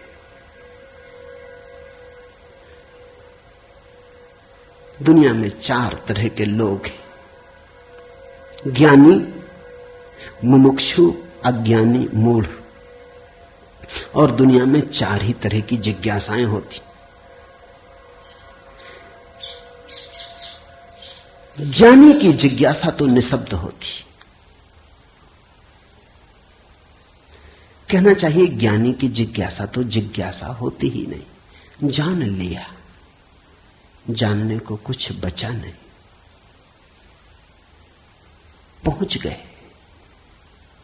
चित्त निर्मल हुआ, शांत हुआ, घर लौट आए, विश्राम में आ गए। तो ज्ञानी की जिज्ञासा तो जिज्ञासा जैसी होती ही नहीं। इसका यह अर्थ नहीं कि ज्ञानी सीखने को तैयार नहीं होता। ज्ञानी तो सरल छोटे बच्चे की भांति हो जाता है, सदा तत्पर सीखने को। जितना ज्यादा तुम सीख लेते हो उतनी ही सीखने की तत्परता बढ़ जाती। जितने तुम सरल और निष्कपट होते चले जाते हो उतने ही सीखने के लिए तुम खुल जाते हो। आए हवाएं तुम्हारे द्वार खुले पाती, आए सूरज तुम्हारे द्वार पर दस्तक नहीं देनी पड़ती, आए परमात्मा तुम्हें सदा तत्पर पाता है। ज्ञानी ज्ञान को संग्रहित नहीं करता, ज्ञानी सिर्फ ज्ञान की क्षमता को उपलब्ध होता है। इस बात को ठीक से समझ लेना, क्योंकि पीछे ये काम पड़ेगी। ज्ञानी का केवल इतना ही अर्थ है कि जो जानने के लिए बिल्कुल खुला है, जिसका कोई पक्षपात नहीं, जानने के लिए जिसके पास कोई पर्दा नहीं, जिसके पास जानने के लिए कोई पूर्व नियोजित योजना ढांचा नहीं। ज्ञानी का अर्थ है ध्यानी, जो ध्यानपूर्ण है। तो देखा होगा अष्टावक्र ने गौर से जनक में झांक के, ये व्यक्ति ज्ञानी तो नहीं, ये ध्यान को तो उपलब्ध नहीं हुआ है, अन्यथा इसकी जिज्ञासा मौन होती, उसमें शब्द ना होते। बुद्ध के जीवन में उल्लेख है, एक फकीर मिलने आया, एक साधु मिलने आया, एक परिव्राजक घुमक्कड़। उसने आके बुद्ध से कहा, पूछने योग्य शब्द मेरे पास नहीं, क्या पूछना चाहता हूं उसे शब्दों में बांधने की मेरे पास कोई कुशलता नहीं। आप तो जानते ही हैं, समझ लें, जो मेरे योग को कहते हैं, ये ज्ञानी की जिज्ञासा है। बुद्ध चुप बैठे रहे, उन्होंने कुछ भी ना कहा। घड़ी भर बाद जैसे कुछ घटा, वो जो आदमी चुपचाप बैठा बुद्ध की तरफ देखता रहा था, उसकी आंख से आंसुओं की धार लग गई, चरणों में झुका, नमस्कार किया और कहा, धन्यवाद, खूब धन्यभागी, जो लेने आया था आपने दिया। वो उठ के चला भी गया। उसके चेहरे पे अपूर्व आभा थी, वो नाचता हुआ गया। बुद्ध के आसपास के शिष्य बड़े हैरान हुए, आनंद ने पूछा, बनते भगवान? पहेली हो गई। पहले तो याद नहीं, कहता है कि मुझे पता नहीं कैसे पूछूं, पता नहीं किन शब्दों में पूछूं, ये भी पता नहीं क्या पूछने आया हूं। फिर आप तो जानते ही हैं सब, देख लें मुझे जो मेरे लिए जरूरी हो कह दें। पहले तो ये आदमी ही जरा पहेली था, ये कोई ढंग हुआ पूछने का? और जब तुम्हें यही पता नहीं कि क्या पूछना, तो पूछना ही क्यों? पूछना क्या? खूब रही। फिर यही बात खत्म ना हुई, आप चुप बैठे सो चुप बैठे रह गए। आपको ऐसा कभी मौन देखा नहीं? कोई पूछता तो आप उत्तर देते। कभी कभी तो ऐसा होता कोई नहीं भी पूछता तो भी आप उत्तर देते।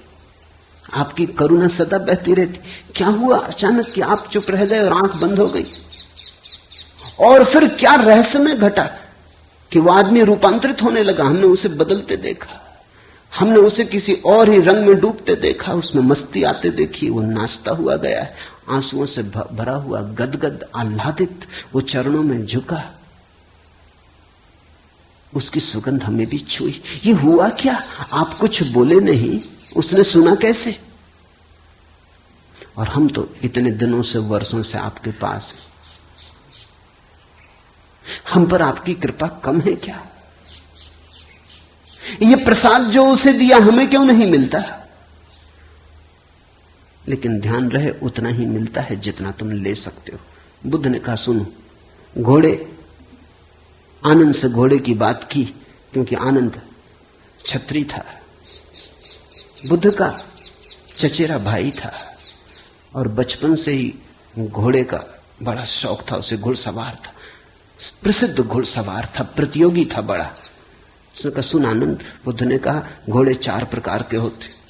एक तो मारो भी तो भी टस से मस नहीं होते, रद्दी से रद्दी घोड़े, जितना मारो उतना ही हठयोगी हो जाते हैं, बिल्कुल हट बांध के खड़े हो जाते। तुम मारो तो वो जिद्द बना लेते हैं कि देखें कौन जीतता।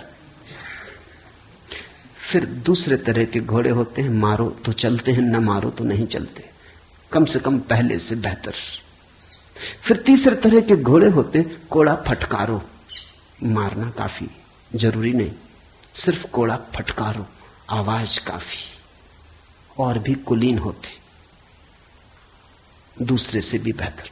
फिर आनंद, तुझे जरूर पता होगा ऐसे भी घोड़े होते हैं कि कोड़े की छाया देख के भागते हैं, फटकारना भी नहीं पड़ता। ये ऐसा ही घोड़ा था, छाया काफी। अष्टावक्र ने देखा होगा गौर से, जब तुम आके मुझसे कुछ पूछते हो तो तुम्हारे प्रश्न से ज्यादा महत्वपूर्ण सवाल तुम हो।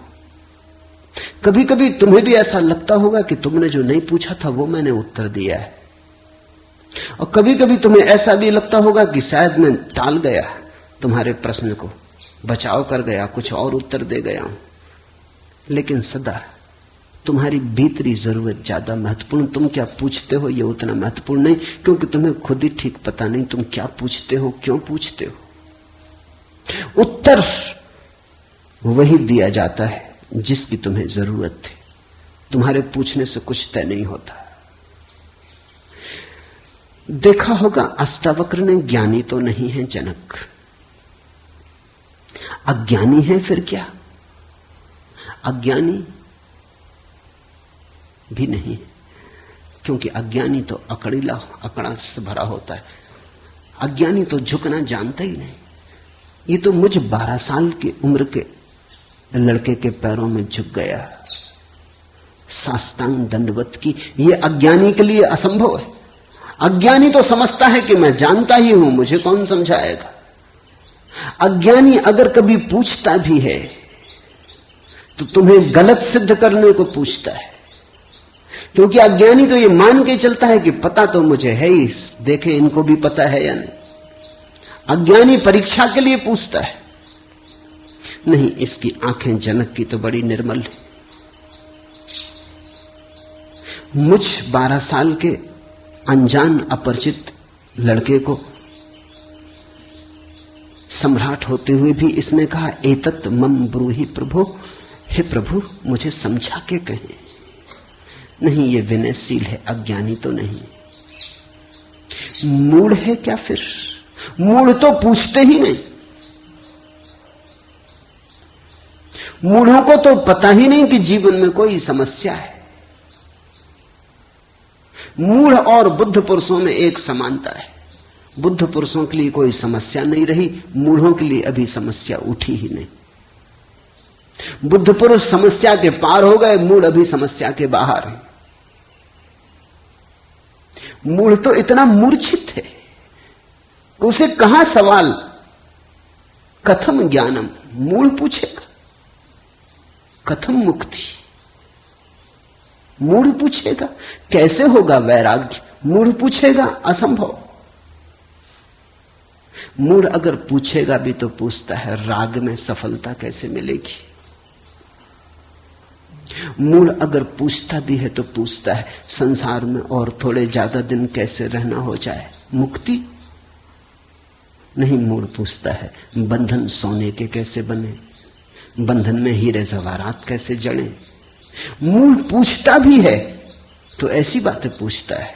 ज्ञान, मूढ़ तो मानता ही नहीं कि ज्ञान हो सकता है, वो तो संभावना को स्वीकार नहीं करता।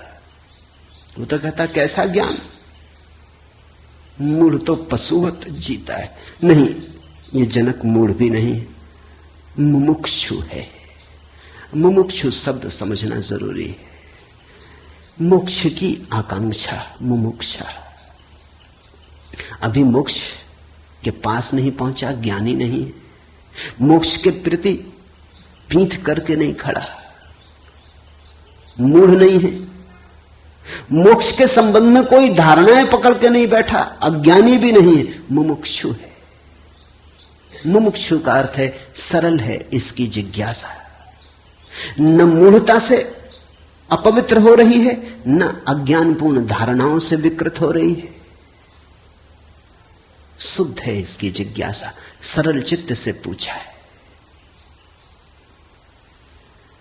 अष्टावक्र ने कहा, हे प्रिय, यदि तू मुक्ति को चाहता है तो विषयों को विष के समान छोड़ दे और क्षमा, आर्जव, दया, संतोष और सत्य को अमृत के समान सेवन कर। मुक्ति मिच्छसि चेतात विषयान विस्वत्यज। शब्द विषय बड़ा बहुमूल्य है, वो विष से ही बना है। विष का अर्थ होता है जिसे खाने से आदमी मर जाए। विषय का अर्थ होता है जिसे खाने से हम बार बार मरते, बार बार भोग, बार बार भोजन, बार बार महत्वाकांक्षा, ईर्ष्या, क्रोध, जलन, बार बार इन्हीं को खा खा के तो हम मरे, बार बार इन्हीं के कारण तो मरे। अब तक हमने जीवन में जीवन कहां जाना, मरने को ही जाना है। अब तक हमारा जीवन, जीवन की प्रज्वलित ज्योति कहां, मृत्यु का ही धुआं है। जन्म से लेकर मृत्यु तक हम मरते ही तो हैं, धीरे धीरे, जीते कहां, रोज रोज मरते। जिसको हम जीवन कहते हैं वो एक सतत मरने की प्रक्रिया है। अभी हमें जीवन का तो पता ही नहीं, तो हम जिएंगे कैसे? ये शरीर तो रोज क्षीण होता चला जाता है, ये बल तो रोज खोता चला जाता है, ये भोग और विषय तो रोज हमें चूसते चले जाते, जरा जीर्ण करते चले जाते। ये विषय और कामनाएं तो छेदों की तरह, इनसे हमारी ऊर्जा और आत्मा रोज बहती चली जाती, आखिर में घड़ा खाली हो जाता, उसको हम मृत्यु कहते। तुमने कभी देखा, अगर छिद्र वाले घड़े को कुएं में डालो तो जब तक घड़ा पानी में डूबा होता है भरा मालूम पड़ता है। उठाओ पानी के ऊपर, खींचो रस्सी, बस खाली होना शुरू हुआ। जोर का शोरगुल होता है, उसी को तुम जीवन कहते हो। जलधारें गिरने लगती, उसी को तुम जीवन कहते हो। और घड़ा जैसे जैसे पास आता है, हाथ के खाली होता चला जाता। जब हाथ में आता है तो खाली घड़ा, जल की एक बूंद भी नहीं। ऐसा ही हमारा जीवन है। बच्चा पैदा नहीं हुआ, भरा मालूम होता है। पैदा हुआ कि खाली होना शुरू हुआ। जन्म का पहला दिन मृत्यु का पहला दिन है, खाली होने लगा। 1 दिन मरा, 2 दिन मरा, 3 दिन मरा। जिनको तुम जन्मदिन कहते हो अच्छा हो, मृत्यु दिन कहो तो ज्यादा सत्यतर होगा।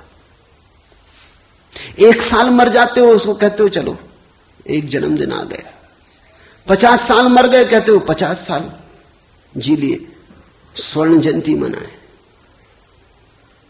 50 साल मरे, मौत करीब आ रही, जीवन दूर जा रहा है, घड़ा खाली हो रहा है।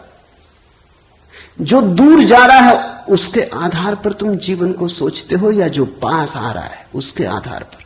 यह कैसा उल्टा गणित। हम रोज मर रहे हैं, मौत करीब सरकती आती। अष्टावक्र कहते हैं विषय हैं विषवत, क्योंकि उन्हें खा खा के हम सिर्फ मरते हैं, उनसे कभी जीवन तो मिलता नहीं। यदि तू मुक्ति चाहता है हे तात, हे प्रिय, तो विषयों को विष के समान छोड़ दे और क्षमा, आर्जव, दया, संतोष और सत्य को अमृत के समान सेवन कर। अमृत का अर्थ होता है जिससे जीवन मिले, जिससे अमृतत्व मिले, जिससे उसका पता चले जो फिर कभी नहीं मरेगा। तो क्षमा, क्रोध विष है, क्षमा अमृत है, आर्जव, कुटिलता विष है, सीधा सरलपन आर्जव अमृत है, दया, कठोरता, क्रूरता विष है, दया, करुणा अमृत है, संतोष, असंतोष का कीड़ा खाए चला जाता। असंतोष का कीड़ा हृदय में कैंसर की तरह फैलता चला जाता है, विष को फैलाए चले जाता है। संतोष जो है उससे तृप्ति, जो नहीं है उसकी आकांक्षा नहीं, जो है वो काफी से ज्यादा है, वो है ही काफी से ज्यादा। आंख खोलो जरा देखो, संतोष कोई थोपना नहीं है ऊपर, जीवन को जरा गौर से देखो, तुम्हें जो मिला है वो तुम्हारी जरूरत से सदा ज्यादा है। तुम्हें जो चाहिए वो मिलता ही रहा है, तुमने जो चाहा है वो सदा मिल गया है। तुमने दुख चाहा है तो दुख मिल गया है, तुमने सुख चाहा है तो सुख मिल गया है, तुमने गलत चाहा तो गलत मिल गया है। तुम्हारी चाह ने तुम्हारे जीवन को रचा है। चाह बीज है, फिर जीवन उसकी फसल है। जन्मों जन्मों में जो तुम चाहते रहे हो वही तुम्हें मिलता रहा है। कई बार तुम सोचते हो हम कुछ और चाह रहे हैं, जब मिलता है तो कुछ और मिलता है, तो तुम्हारे चाहने में भूल नहीं हुई है, सिर्फ तुमने चाहने के लिए गलत शब्द चुन लिया था। जैसे तुम चाहते हो सफलता, मिलती है विफलता, तुम कहते हो विफलता मिल रही, चाही तो सफलता थी। लेकिन जिसने सफलता चाही उसने विफलता को स्वीकार कर ही लिया, वो विफलता से भीतर डर ही गया है। विफलता के कारण ही तो सफलता चाह रहा है, और जब जब सफलता चाहेगा तब तक विफलता का ख्याल आएगा। विफलता का ख्याल भी मजबूत होता चला जाएगा। सफलता तो कभी मिलेगी, लेकिन रास्ते पर यात्रा तो विफलता में ही बीतेगी। विफलता का भाव संघरीभूत होगा, वो इतना संघरीभूत हो जाएगा कि वही एक दिन प्रकट हो जाएगा। तब तुम कहते हो कि हमने तो सफलता चाही थी, लेकिन सफलता के चाहने में तुमने विफलता को चाह लिया। लाओजू ने कहा है सफलता चाहिए विफलता मिलेगी। अगर सचमुच सफलता चाहिए हो, सफलता चाहना ही मत, फिर तुम्हें कोई विफल नहीं कर सकता। तुम कहते हो हमने सम्मान चाहा था, अपमान मिल रहा है। सम्मान चाहता ही वही व्यक्ति है जिसका अपने प्रति कोई सम्मान नहीं, वही तो दूसरों से सम्मान चाहता है। अपने प्रति जिसका अपमान है वही तो दूसरों से अपने अपमान को भर लेना चाहता है, ढांक लेना चाहता है।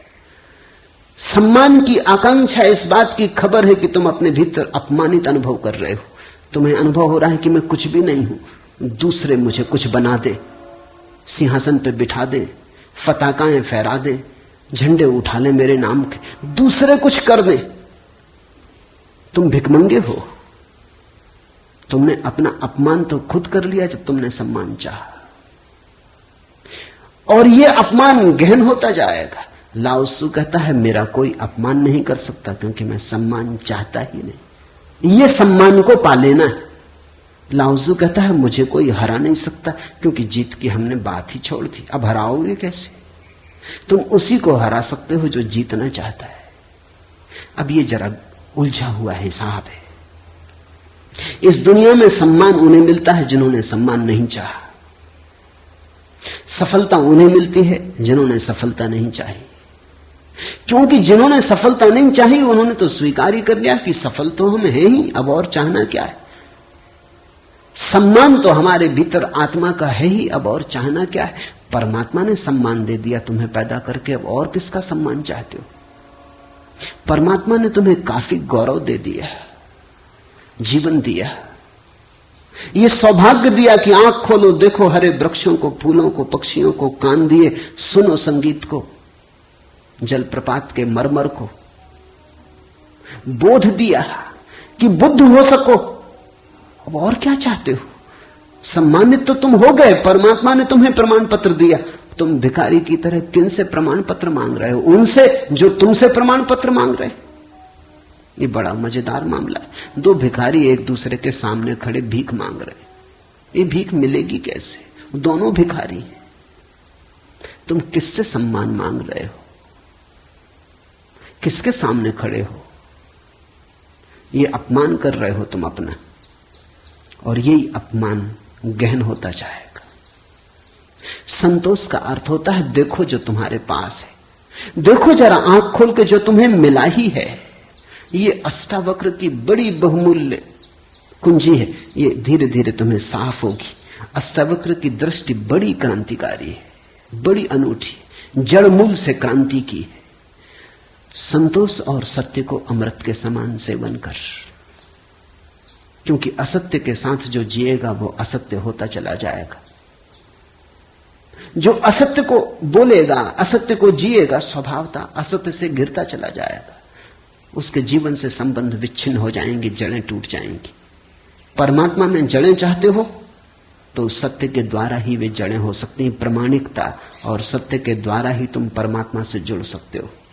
परमात्मा से टूटना है तो असत्य का धुआं पैदा करो, असत्य के बादल अपने पास बनाओ। जितने तुम असत्य होते चले जाओगे उतने परमात्मा से दूर होते चले जाओगे। तू न पृथ्वी है, न जल है, न वायु है, न आकाश है। मुक्ति के लिए आत्मा को, अपने को, इन सब का साक्षी चैतन्य जान। सीधी सीधी बातें, भूमिका भी नहीं। अभी दो वचन नहीं बोले अष्टावक्र ने कि ध्यान आ गया, कि समाधि की बात आ गई। जानने वाले के पास समाधि के अतिरिक्त और कुछ जताने को है भी नहीं। वो दो वचन भी बोले, क्योंकि एकदम से अगर समाधि की बात होगी तो शायद तुम चौंक ही जाओगे, समझ ही ना पाओगे। मगर दो वचन और सीधे समाधि की बात आ गई। अष्टावक्र 7 कदम भी नहीं चलते, बुद्ध तो 7 कदम चले, 8वें कदम पे समाधि। अष्टावक्र तो पहला कदम ही समाधि का उठाते। तू न पृथ्वी है, न जल, न वायु, न आकाश। ऐसी प्रतीति में अपने को थिर कर। मुक्ति के लिए आत्मा को, अपने को, इन सब का साक्षी चैतन्य जान। साक्षी सूत्र है, इससे महत्वपूर्ण सूत्र और कोई भी नहीं। देखने वाले बनो, जो हो रहा है उसे होने दो, उसमें बाधा डालने की जरूरत नहीं। ये देह तो जल है, मिट्टी है, अग्नि है, आकाश है। तुम इसके भीतर तो वो दिए हो जिसमें ये सब जल, अग्नि, मिट्टी, आकाश, वायु प्रकाशित हो रही। तुम दृष्टा हो। इस बात को गहन करो। साक्षिणाम चिद्रूपम आत्मानम विद्धि।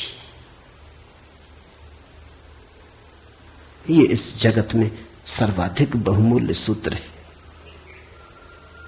साक्षी बनो। इसी से होगा ज्ञान, इसी से होगा वैराग्य, इसी से होगी मुक्ति।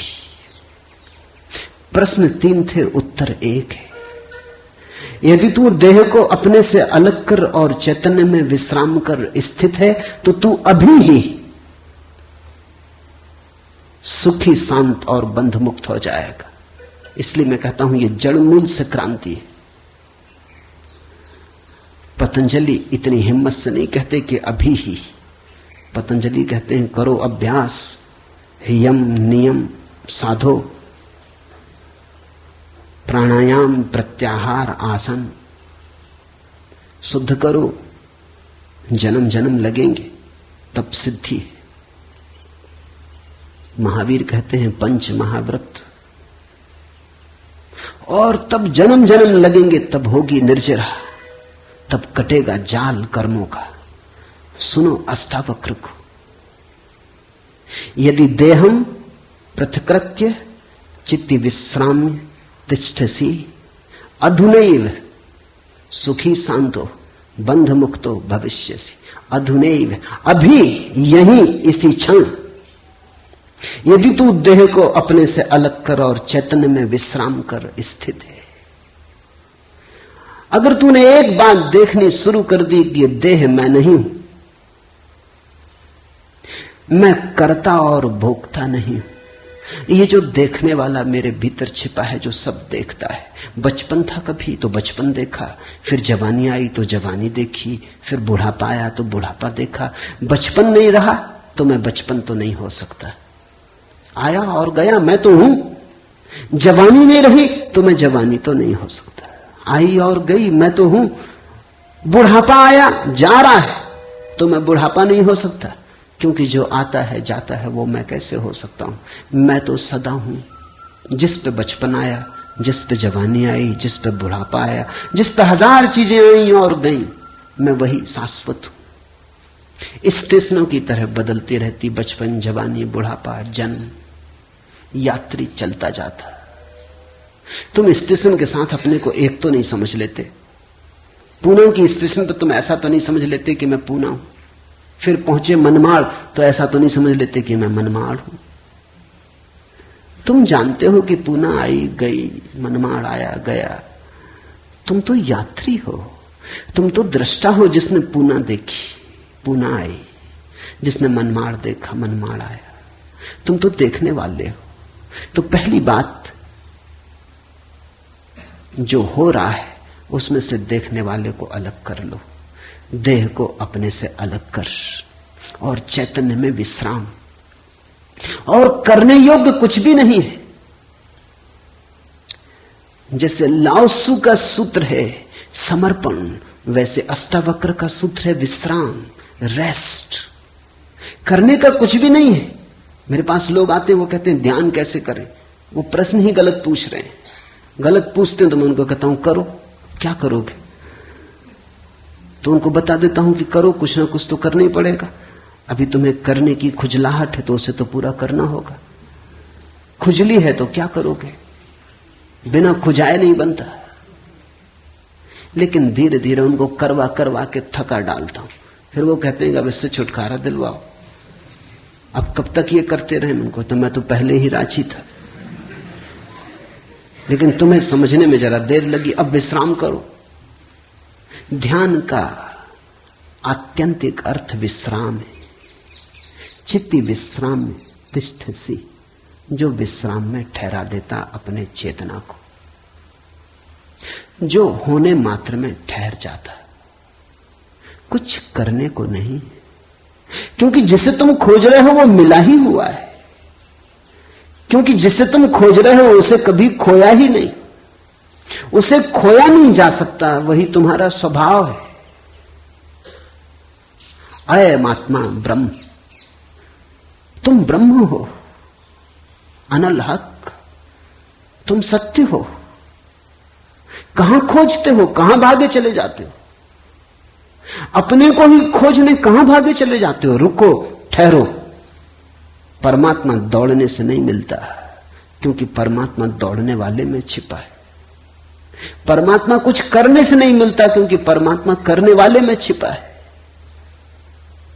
परमात्मा के होने के लिए कुछ करने की जरूरत ही नहीं, तुम हो ही। इसलिए अष्टावक्र कहते हैं चित्त विश्राम में विश्राम करो। ढीले छोड़ो अपने को, ये तनाव छोड़ो। कहां जाते? कहीं जाने को नहीं, कहीं पहुंचने को नहीं। और चैतन्य में विश्राम, तो तू अभी ही इसी क्षण अधुनैव सुखी, शांत और बंध मुक्त हो जाएगा। अनूठा है वचन, नहीं कोई और शास्त्र इसका मुकाबला करता है। तू ब्राह्मण आदि वर्ण नहीं, और न तू कोई आश्रम वाला है, और न आंख आदि इंद्रियों का विषय, असंग और निराकार तू सबका विश्व का साक्षी है, ऐसा जानकर सुखी हो। अब ब्राह्मण कैसे टीका लिखे? तू ब्राह्मण आदि वर्ण नहीं। अब हिंदू इस शास्त्र को कैसे सिर पे उठाएं, क्योंकि उनका तो सारा धर्म वर्ण और आश्रम पे खड़ा है, और ये तो पहले से ही अष्टावक्र जड़ काटने लगे। वो कहते हैं तू कोई ब्राह्मण नहीं है, न कोई शूद्र है, न कोई क्षत्रिय है। ये सब बकवास है, ये सब ऊपर के आरोपण है, ये सब राजनीति और समाज का खेल है। तू तो सिर्फ ब्रह्म है, ब्राह्मण नहीं, क्षत्रिय नहीं, शूद्र नहीं, तू ब्राह्मण आदि वर्ण नहीं, और न तू कोई आश्रम वाला है, और न तो यह है कि तू ब्रह्मचर्य आश्रम में है कि गृहस्थाश्रम में है कि वानप्रस्थ की संन्यास, कोई आश्रम वाला नहीं है। तू तो इन सारी स्थानों के भीतर से गुजरने वाला दृष्टा साक्षी। अष्टावक्र की गीता हिंदू दावा नहीं कर सकते हमारी, अष्टावक्र की गीता सबकी है।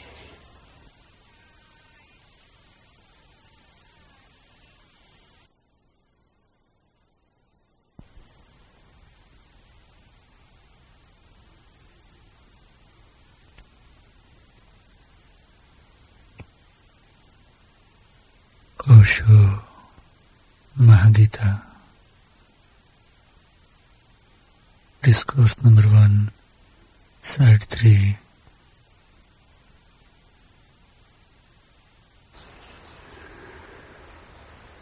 अगर अष्टावक्र के समय में मुसलमान होते, हिंदू होते, ईसाई होते, तो उन्होंने कहा होता न तू हिंदू है, न तू ईसाई है, न तू मुसलमान है। अब ऐसे अष्टावक्र को कौन मंदिर बनाए, इसके लिए कौन इसके शास्त्र को सिर पे उठाए, कौन दावेदार बने? क्योंकि ये सभी का निषेध कर रहे हैं।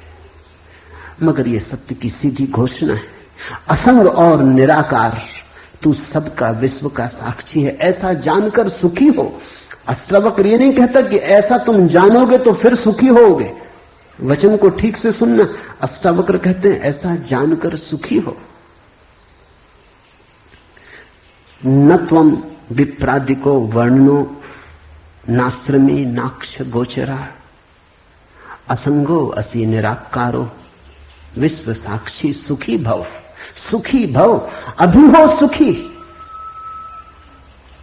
जनक पूछते हैं कैसे सुख होगा, कैसे बंधन मुक्ति होगी, कैसे ज्ञान होगा? अष्टावक्र कहता है अभी हो सकता है, क्षण मात्र की भी देर करने की कोई जरूरत नहीं है। इसे कल पर छोड़ने का कोई कारण नहीं, स्थगित करने की कोई जरूरत नहीं।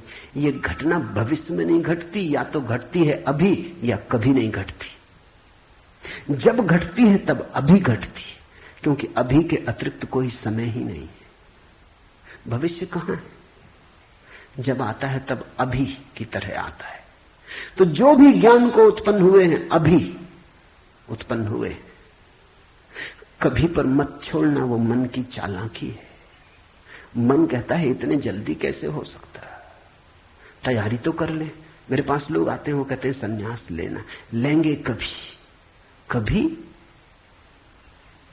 कभी ना लोगे। कभी पर टाला तो सदा के लिए टाला, कभी आता ही नहीं। लेना हो तो अभी, अभी के अतिरिक्त कोई समय ही नहीं है। अभी है जीवन, अभी है मुक्ति, अभी है अज्ञान, अभी है ज्ञान, अभी है निद्रा, अभी हो सकता जागरण। कभी क्यों?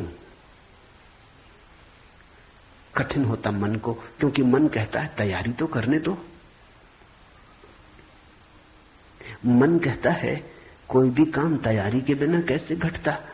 आदमी को विश्वविद्यालय से प्रमाण पत्र लेना है तो वर्षों लगते, डॉक्टरेट करनी है तो 20-25 साल लग जाते, मेहनत करते करते फिर आदमी आके डॉक्टर हो पाता। अभी कैसे हो सकते? अष्टावक्र भी जानते, दुकान करनी हो तो अभी थोड़ी खुल जाएगी, इकट्ठा करना पड़े, आयोजन करना पड़े, सामान लाना पड़े, दुकान बनानी पड़े, ग्राहक खोजने पड़े, विज्ञापन भेजना पड़े, वर्षों लगते हैं। इस जगत में कोई भी चीज अभी तो घटती नहीं, क्रम से घटती है। ठीक है, अष्टावक्र भी जानते हैं, मैं भी जानता हूं, लेकिन एक घटना यहां ऐसी है जो अभी घटती है, वो परमात्मा है। वो तुम्हारी दुकान नहीं, न तुम्हारा परीक्षालय, न तुम्हारा विश्वविद्यालय। परमात्मा क्रम से नहीं घटता, परमात्मा घट ही चुका है। आंख भर खोलने की बात है, सूरज निकल ही चुका है। सूरज तुम्हारे आंख के लिए नहीं रुका है कि तुम जब आंख खोलोगे तब निकलेगा। सूरज निकल ही चुका है, प्रकाश सब तरफ भरा ही है, अहर्निश गूंज रहा उसका नाद, ओंकार की ध्वनि सब तरफ गूंज रही है, सतत अनाहत चारों तरफ गूंज रहा है। खोलो कान, खोलो आंख।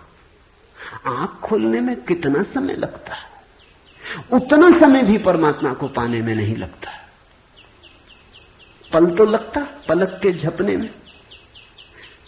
पल का अर्थ ही होता है जितना समय पलक को झपने में लगता उतना पल, मगर परमात्मा को पाने में पल भी नहीं लगता।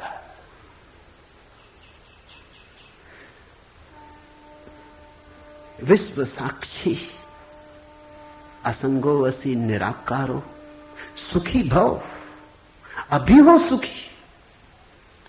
उधार नहीं है अष्टावक्र का धर्म, नगद, कैश।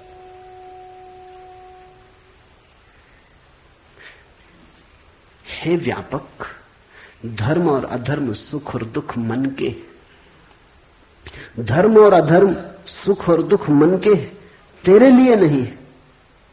तू न करता है न भोगता है, तू तो सर्वदा मुक्ति ही है। मुक्ति हमारा स्वभाव है, ज्ञान हमारा स्वभाव है, परमात्मा हमारा होने का ढंग है, हमारा केंद्र है, हमारे जीवन की श्वास है, हमारा होना है। धर्मो अधर्मो सुखम दुखम मान सानी नते विभो। अष्टावक्र कहते हैं, हे व्यापक, हे विभावान, हे विभूति संपन्न, धर्म और अधर्म, सुख और दुख मन के, ये सब मन की ही तरंगे। बुरा किया, अच्छा किया, पाप किया, पुण्य किया, मंदिर बनाया, दान दिया, सब मन के। न करतासी न भोक्तासी, मुक्त एवासी सर्वदा। तू तो सदा मुक्त है, तू तो सर्वदा मुक्त है। मुक्ति कोई घटना नहीं है जो हमें घटानी, मुक्ति घट चुकी है हमारे होने में। मुक्ति से बना है ये अस्तित्व, इसका रोआ रोआ रंच रंच मुक्ति से निर्मित है। मुक्ति है धातु जिससे बना है सारा अस्तित्व। स्वतंत्रता स्वभाव है, ये उद्घोषणा। बस समझी कि क्रांति घट जाती है, समझने के अतिरिक्त तो कुछ करना नहीं। ये बात ख्याल में उतर जाए, तुम सुन लो इसे मन भर के बस। तो आज इतना ही कहना चाहूंगा। अष्टावक्र को समझने की चेष्टा भर करना। अष्टावक्र में करने का कोई इंतजाम नहीं है, इसलिए तुम ये मत सोचना कि अब कोई तरकीब निकलेगी जो हम करेंगे। अष्टावक्र कुछ करने को कहते ही नहीं, तुम विश्राम से सुन लो। करने को कुछ होने वाला ही नहीं है, इसलिए तुम कॉपी वगैरह नोटबुक लेके मत आना कि लिख लेंगे, कुछ आएगा सूत्र तो नोट कर लेंगे, करके देख लेंगे। करने का यहां कुछ काम ही नहीं है, इसलिए तुम भविष्य की फिक्र छोड़ के सुनना। तुम सिर्फ सुन लेना, तुम सिर्फ मेरे पास बैठ के शांत भाव से सुन लेना, विश्राम में सुन लेना। सुनते सुनते तुम मुक्त हो जा सकते हो। इसलिए महावीर ने कहा है कि श्रावक मुक्त हो सकता है, सिर्फ सुनते सुनते। श्रावक का अर्थ होता है जो सुनते सुनते मुक्त हो जाए। साधु का तो अर्थ ही इतना है कि जो सुन सुन के मुक्त ना हो सका, थोड़ा कमजोर बुद्धि का है, कुछ करना पड़ा। सिर्फ कोड़े की छाया काफी न थी, घोड़ा जरा कुजात है, कोड़ा फटकारा तब थोड़ा चला, या मारा तो थोड़ा चला। छाया काफी है। तुम सुन लेना, कोड़े की छाया दिखाई पड़ जाएगी। तो अष्टावक्र के साथ एक बात स्मरण रखना, कुछ करने को नहीं है, इसलिए तुम आनंद भाव से सुन सकते हो। इसमें से कुछ निकालना नहीं है कि फिर करके देखेंगे। जो घटेगा वो सुनने में घटेगा। सम्यक श्रवण सूत्र है। अधुनैव सुखी शांतो बंध मुक्तो भविष्यसि। अभी हो जा मुक्त, इसी क्षण हो जा मुक्त। कोई रोक नहीं रहा, कोई बाधा नहीं, हिलने की भी जरूरत नहीं है। जहां है वहीं हो जा मुक्त, क्योंकि मुक्त तू है ही। जाग और हो जा मुक्त। असंगो असि निराकारो विश्व साक्षी सुखी भव। हो जा सुखी। एक पल की भी देर करने की कोई जरूरत नहीं। छलांग है, क्वांटम छलांग। सीढ़ियां नहीं है अष्टावक्र में, क्रमिक विकास नहीं है, सडन इसी क्षण हो सकता है। हरिओम तत्सत। आज इतना ही।